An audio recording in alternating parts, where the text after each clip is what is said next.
notionally right now, Ethereum has that date out in July. From what I've seen in the last few calls, is it doesn't look like they're there yet. I look at things a little differently. I don't take exactly what they're saying. I look at what's been checked in and what they're publicly showing as their annotated outline of the things that need to get completed for them to move to a state of a code freeze.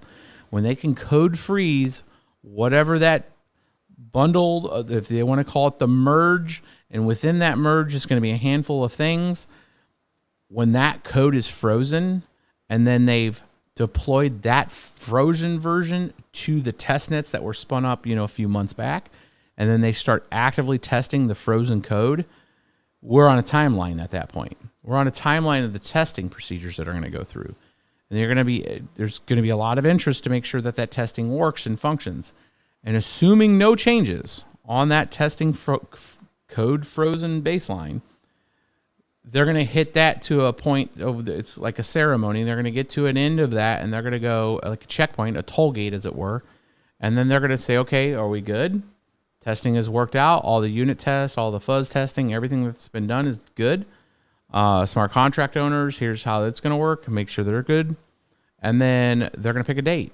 And that date could be 3 months. I think it's going to be more of like a 6-month thing.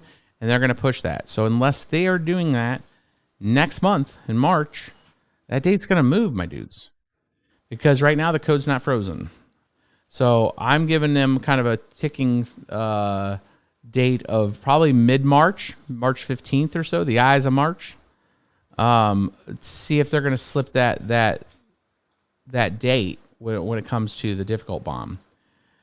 Because they'll have a hard fork. They're having these semi-annual hard forks right now that they don't have to move it until July, right? They can get to that point of needing to move it, and then they'll move it, right? So the decision tree that you're going to see is them moving through probably April, May, and then they'll have that decision that they're going to move the hard fork. Because they have to because of the difficulty bomb. So does that move to December? That would be the natural thing, that you could come back up 3 months, but they don't want to keep kicking the can. Like there's a delicate approach from a PR standpoint that they're going to run into with the moment they move that July date. And the best thing they can get out is get out ahead of it and then come on to like this channel or another channel, whatever. I don't care. I'm here to help.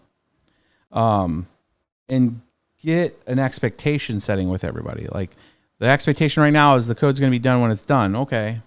But like set the tone of what I just said, the milestones, right? What's the milestones that needed? Code freeze. Got it.